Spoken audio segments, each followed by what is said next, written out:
Muy buena iniciativa de los compañeros, yo les agradezco. Fue muy importante también en el Congreso Nacional de Izquierda, preparatorio del Congreso Nacional del Partido, será fundamental. No tanto por lo que ahí se vaya a resolver, sino por lo que yo entiendo será un inicio de una reflexión muy importante que le cambie y le dé una orientación clara al PRD. Y para eso es muy importante saber en qué plan estamos, en qué situación estamos. Entonces, además de agradecer y aparte de saludar mucho la presencia de Carlos Navarrete, que sin duda es el dirigente más importante de la izquierda en el Distrito Federal, y que hizo un gran trabajo siendo precandidato. Ya la hicimos muy bien resultados con él, y que de alguna manera nosotros tenemos que acompañar este esfuerzo para que no Izquierda tenga una decisión clara. Una de las cosas que nos ha pasado es que hay una gran dispersión, y esto pues delimita no solo frente a algunos políticos, sino lo más grave: no podemos darle una orientación clara al partido, a nuestras ideas, a nuestras propuestas, que creo que son las que están mejor. Pero bueno, ¿cuál es la situación? Pues regresa el PRI después de 12 años. Y regresó, pues tenía la intención de regresar con una lógica restauradora, claramente restauradora. Todavía se ve ahorita cómo están haciendo el papelón de su vida, defendiendo los intereses y los privilegios del chavismo sindical, que, como saben, eran los grandes pilares del viejo régimen, del corporativismo, etc. Ahora el PRI no sabe ni cómo defender y cómo defender esos privilegios, el asunto del autoritarismo sindical, de capacidad, etc. de estos líderes chavos que incluso son parte de su bancada, etc. ¿no? Y viene con esta idea restauradora. Peña Nieto nunca escondió su programa en un punto clave. Decía: la gobernabilidad del país depende de que el presidente tenga el control de las cámaras. Primero hizo una propuesta que le llamó la cláusula de gobernabilidad, para garantizar que quien tuviera la presidencia tuviera el control de las cámaras, con disciplina de la presidencia hacia abajo, como es la tradición película. Tuvo muy mala respuesta a su propuesta. En alguna de estas reuniones que tiene el PRI, que tuvo el PRI, donde iban Peña Nieto, Manifado, Beltrones, y iba cada quien uno de sus asesores y daban una especie de foro que hacía el PRI, previo a su candidatura. Dijo Peña Nieto, más un textual, dijo: pues queríamos, teniendo la cláusula de gobernabilidad para esta propuesta de que el partido del presidente, que un partido tuviera el control de las cámaras, pero tuvo muy mala respuesta y me convenció, estaba Pilar Camín diciendo, que reduciendo los pluris llegamos a la misma situación. Es decir, quitar la pluralidad para garantizar la representación de lo que ellos pensaban que iba a ser, o de lo que ellos tienen que sería el control de las cámaras. Entonces, por un lado regresa el PRI con este proyecto, pero se encuentra con una situación: los resultados no fueron como ellos esperaban, y por lo tanto el PRI no tiene el control de las cámaras que pretendía. Teniendo tiene ya un bloque con el PANAL y con el Verde, tiene apenas un voto de diferencia para tener la mayoría en la Cámara. Tiene 251 votos, contando también al PANAL, al Verde, con sus contradicciones. Pero en los senadores va a tener 6 años con una oposición que es mayoritaria, 66 frente a 62 en esa correlación. Entonces no tiene el control del Congreso que esperaba y que le permitiría tener regresar a esos tiempos donde la disciplina del presidente sería lo que determinaba. Entonces, el camino de la restauración, que fuera su proyecto, de alguna manera está cerrado, bloqueado o empantanado. El camino que queda es el camino de la democracia, que quedó trunco, que quedó interrumpido, que de alguna manera se descompuso. ¿Por qué no se dieron las reformas democráticas cuando estuvo la alternancia con el PAN? En mi perspectiva, porque de las 3 grandes fuerzas, las reformas democráticas las conseguimos cuando 2 de esas 3 fuerzas empujaban la democracia. Y eso se daba cuando el PRI era gobierno.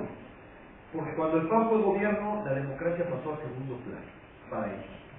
¿no? Y de alguna manera pactaron con el viejo régimen, y si ustedes se fijan, ahorita están sobre los líderes sindicales, pero no ellos tocaron un pelo a luchar, ¿no? Incluso de ello y el trato que le daban al sindicato petrolero y los recursos millonarios que le daban para que lo manejaran a su discreción, pues no cambió nada. Ahora precisamente porque ahorita ellos están cuestionando, defendiendo por ellos lo revolucionario. Pero ahora que dejan de ser gobierno, vuelve a ser parte de su agenda prioritaria el asunto de la democracia.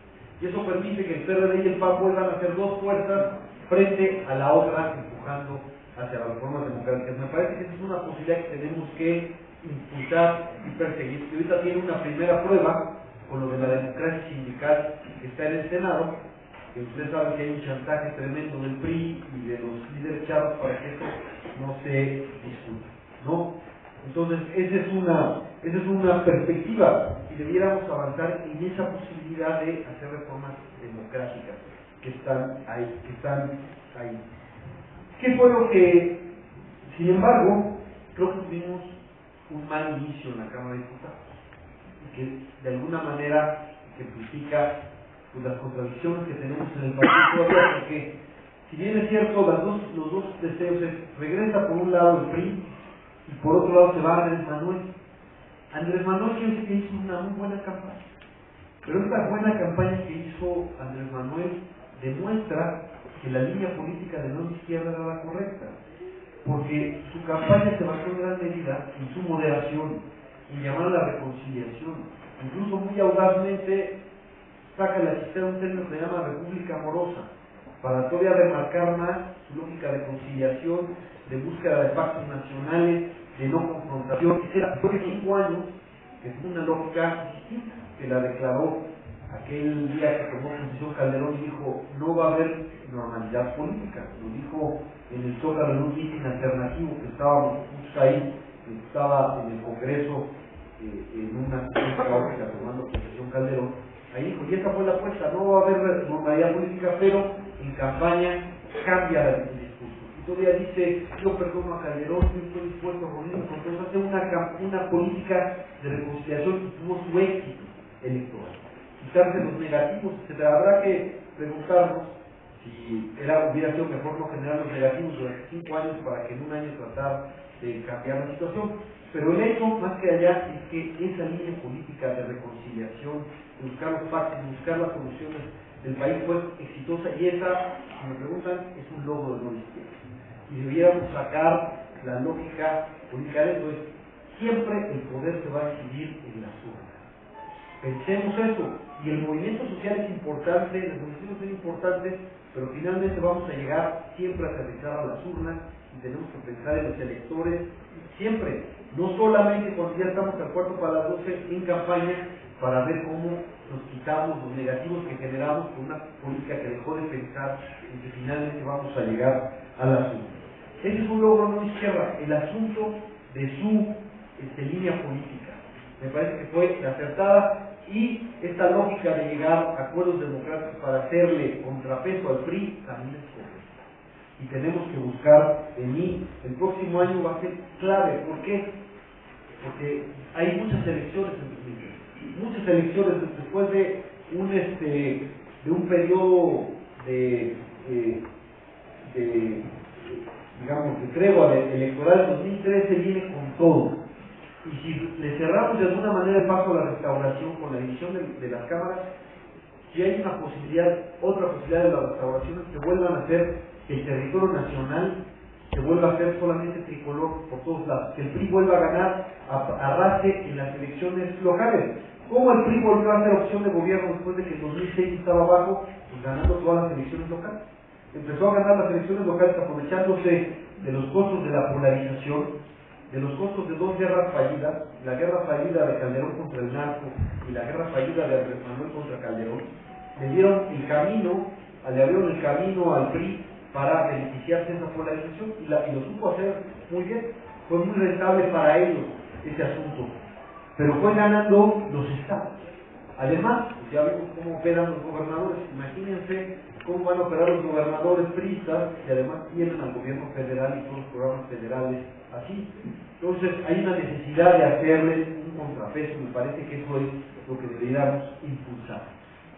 Cuando paramos al PRI lo pusimos un poco contra las cuerdas, fuerte, tan es así que hasta Peña Nieto fue a ataquear al secretario de Gobernación de ese momento, a Gómez Montt, para decir: no te apoyamos en tu propuesta de impuestos si no me garantizas que no va a haber alianzas electorales. Pero en 2010 le dimos un poco la vuelta después de que el PRI llevaba prácticamente invicto durante 4 años en elecciones locales. Se encontró con las alianzas electorales y lo pudimos derrotar en Oaxaca, en Puebla, en Sinaloa y en dos elecciones que los gobernadores hicieron trampa y media, pero prácticamente las empatamos las elecciones. Entonces eso está a discusión en el 2013. Habrá que discutir, puede haber distintas posiciones, pero me parece que lo correcto es volver a ir a alianzas electorales para ser competitivos, porque de otra manera corremos el riesgo de que el PRI vuelva a ganar todos los territorios y luego prácticamente, aunque en 2018 tengamos 2 buenos candidatos, y todo el territorio es prácticamente priista, pues van a querer hacer un trámite la elección, y me parece que eso es claro. Otro punto que es importante en nuestra perspectiva política es poner en el centro los intereses del país en todo momento. No buscar, no pensar que la rentabilidad nos la da el fracaso del gobierno, el fracaso de todas las iniciativas, sino ser propositivos, ser constructores de acuerdos, vernos como el gran motor de la reforma en el país. Eso fue, digamos, la conclusión que habíamos llegado en los consejos nacionales después de la elección, en Acapulco, cuando tuvimos la reunión, pero sin embargo fue lamentable la toma de tribuna de hace un par de semanas, porque contraría toda esta lógica política que traíamos. Ya habíamos demostrado en el sexenio pasado que las tomas de tribuna son inocuas, porque finalmente una mayoría acaba siempre buscando la forma o el lugar para poder imponerse, y solamente generamos un desgaste ante la opinión pública. Pero hay un riesgo ahí que me gustaría ponerlo aquí a discusión, que es: estamos en contra, por supuesto, de la precarización del trabajo, es algo por lo cual también nos oponemos a la reforma laboral, pero lo que no podemos permitir es que nosotros seamos promotores de la precarización de la política. Y lo que vimos ahí fue eso. Había gente que incluso tenían carteles con la imagen de los diputados que habían votado en comisiones a favor de la reforma laboral con la palabra traidor, como si fuera la Revolución Cultural China, una cosa por el estilo.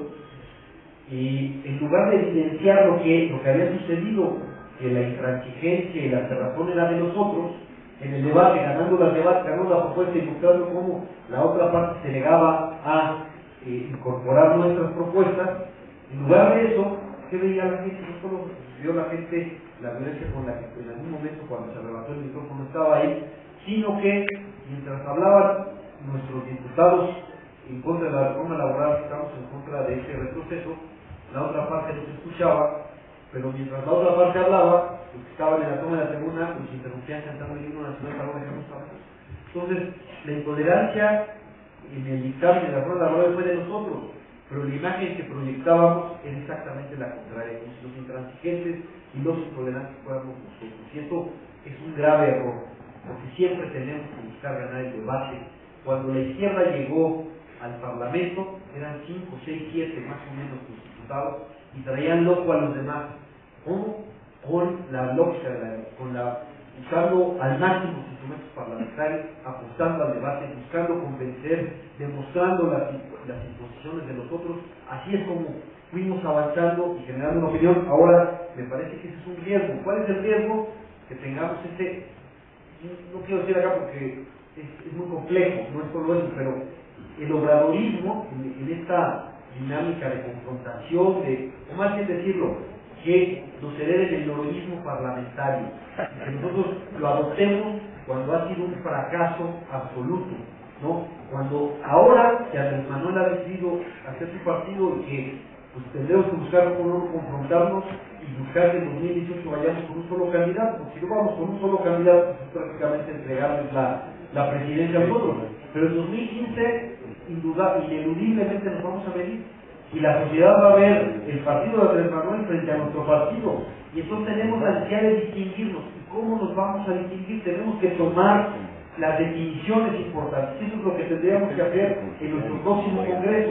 Avanzar hacia esas definiciones y no seguir en esta, que llamó Ortega, esta esquizofrenia de tener dos lógicas, dos caras, y mantenernos igual como si no hubiera pasado nada, tener esa dinámica de un sector busca los acuerdos en el Congreso y otro los torpedea, ¿no? Eso me parece que no debe seguir.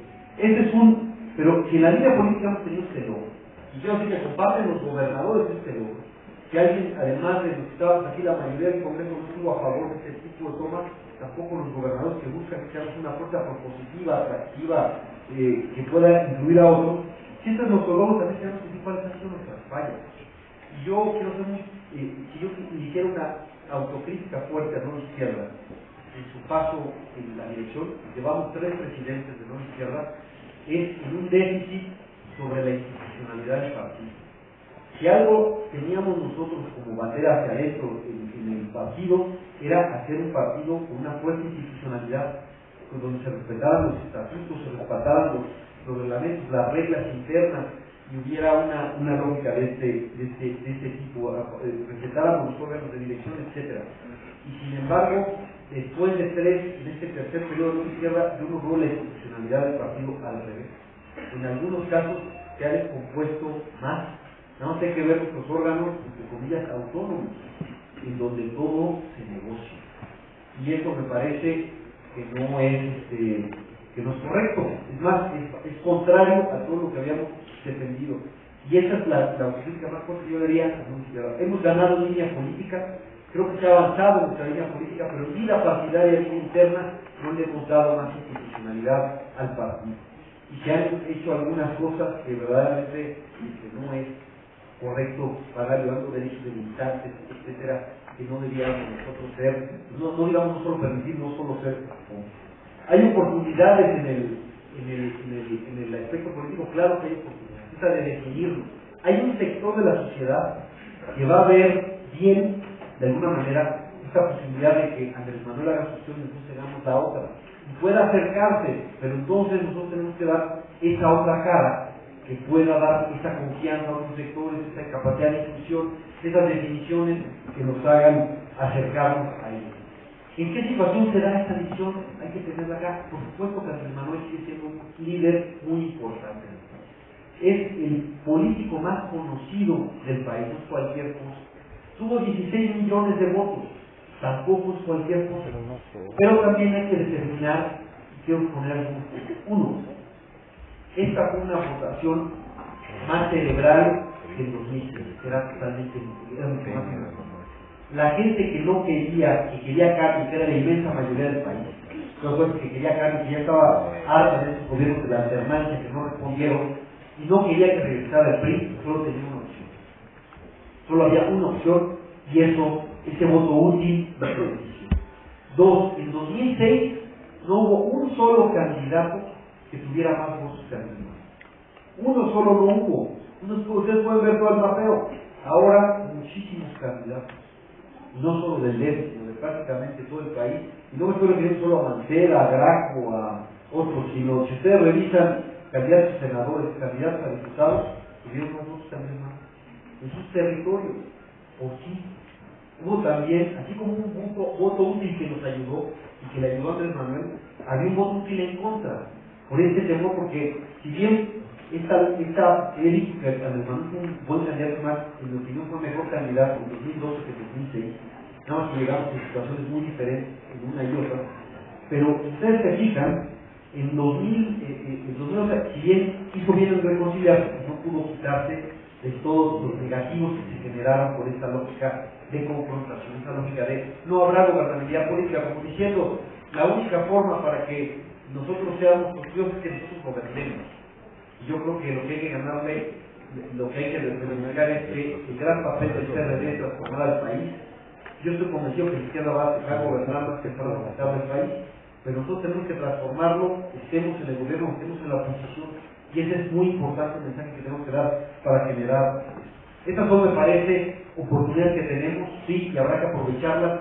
Yo creo que tenemos que dar un mensaje claro, que tenga un programa que tome definiciones, porque dicen, en un debate que hicimos en el Consejo Nacional, decía Pablo Gómez, es que frente a la lógica de distinguirnos al electorado, hay que hacer una lógica unitaria. Nadie puede oponerse a una lógica unitaria, como decir, quién está en contra de la paz mundial, quién está en contra de que no haya pobreza, pues nadie puede decir, yo quiero una lógica que no sea unitaria. El punto es qué significa. Si unitario es no decidirnos en los temas. Por ejemplo, vamos a cambiar, queremos un cambio de régimen, que no es solamente cambio de personas, sino acabar con el presidencialismo, que primero está agotado. No tenemos que tomar una definición para hacer propuestas de cambio de régimen. O solo vamos a hacer, o para no tener esta lógica unitaria, mejor nos definimos y seguimos como estamos. O en el asunto de la despenalización de la interrupción del embarazo. Esa es una posición de izquierda. Pero para no dejar de ser unitarios, mejor no decimos nada.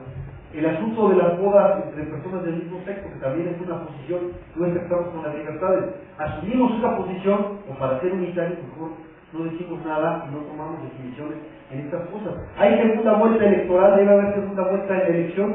Yo les voy a decir, si somos demócratas y hay un régimen presidencialista, no hay opción. Claro que tiene que haber segunda vuelta para que la mayoría de los ciudadanos tengan esa posibilidad de que tengamos un presidente con cierta margen de maniobra y con cierta fuerza para tener esa conciliación. Pero si alguien lo dice, es que esto tiene una dedicatoria y hay una persona que no va a poder tener más de una tercera parte de los votos, y entonces por eso vamos a ceder en una condición democrática. Esas son preguntas que nos tenemos que hacer y que ya vamos a tener que llegar con todo al Congreso. Yo creo que la posición para mí es clara, tenemos que ir con nuestro programa con todo tenemos que hacer eso. ¿Qué riesgos tenemos frente? El riesgo que tenemos es algo que nos ha acompañado durante tiempo que sería que no se entendiera, que no todos en el partido entendieran y nos llegó la hora cero, que el momento de la refundación del PRD ya no lo podemos posponer. El partido yo vengo oyendo que está en crisis desde finales de los 90, vengo oyendo que está en crisis, algo que rompe cualquier definición porque dicen que una crisis solo puede ser temporal. Y aquí podemos anunciar que el PRD hemos inaugurado la época de la crisis permanente. Algo parecido a lo que pasa en el país, que hemos tenido crisis desde que tenemos casi memoria. Pero este es el momento para la refundación, no tenemos otro. Porque si no vemos el gran riesgo que tenemos frente a este gran liderazgo carismático, y no nos distinguimos, y no ponemos el programa por delante, y demostramos que son mejores las decisiones colectivas, colegiadas, nos mostramos democráticos al interior y al exterior y podemos generar confianza en otros sectores para que nos vengan a apoyar, ¿cuál debería ser nuestra política? ¿Sabes qué? Andrés, ve por los tuyos. Está bien, ve por los tuyos. Nosotros, el PRD debe ir por los que nos faltan para ganar la elección. Los que nos faltaron para ganar en 2012 la elección, que pudo ser un sector que estaba indeciso, pero por el miedo se fue para acá, algunos votos, o prefirió votar por el PRI. Vamos por eso, me parece que sí. Y para ir por esos que nos faltan, tenemos que tomar claras definiciones. La lucha siempre en el margen a través de las instituciones. Aprender de que la lucha que nos va a dar más rentabilidad, por supuesto, es dentro de la legalidad y respetando el Estado de Derecho. Incluso cuando perdamos las votaciones. Nunca vamos a evitar que la mayoría ejerza su derecho a tomar definiciones. Pero si lo hace con medidas impopulares, con una capacidad de un costo, porque por supuesto que es importante para nosotros lo que pasa en la calle, el movimiento social, las movilizaciones, lo que diga la opinión pública. Ahí es lo que tenemos que pensar. Y si los mayoriteanos a la mala, pues pagarán el precio. ¿Dónde va a estar el pago del precio? En las urnas. Ahí es donde tenemos que pensar que finalmente nuestra actuación va a llegar y va a aterrizar en las urnas, y esa debería ser nuestra gran lección. No pensar, como se llegó a pensar, que se podía hacer una salida regionalista y que en la crisis nosotros íbamos a ser como los únicos salvadores de la patria de esta situación. Eso fracasó y no hay nada peor que repetir lo que ya demostramos que no funciona. ¿Qué nos funcionó? Con esto quiero terminar una gran batalla. ¿Qué nos funcionó? Que en esto creo que nos debe unir por toda la izquierda, porque en esto estuvimos juntos, en la lucha contra el desacuerdo. Lo hice porque el desafuero, antes de venir a la Cámara de Diputados, Andrés Manuel dijo: no hagamos lo que nuestros adversarios esperan. Quieren hacernos ver como violentos. Por lo tanto, no debemos tomar oficinas públicas, ni carreteras, ni avenidas, ni calles, ¿no? Y así fue a la Cámara de Diputados. Dimos el debate, en mi opinión, arrasamos en el debate. Nos fuimos respetando las normas que había en el Congreso. Votaron el desafuero, desaforaron a Andrés Manuel. Y sin embargo fue tal la presión de la opinión pública y la fuerza de las movilizaciones en el marco de la Constitución que tuvieron que dar marcha atrás. Eso nos funcionó, deberíamos aprender de esa lección que nos funcionó. Ganar el debate público, movilización dentro de los márgenes de la Constitución y no tratar de llevar las reglas de la calle al Congreso, que es el noroñismo parlamentario, que insisto es totalmente contraproducente. Noroña, si ustedes ven cómo lo tratan en los mítines, lo adoran en los mítines, le aplauden las rabiales, sí eres muy valiente, pero en la encuesta que él mismo avaló, tenía 2% de intención de voto y 56% de rechazo.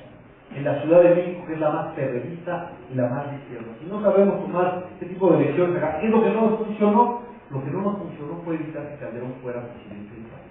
Eso fue lo que no nos funcionó.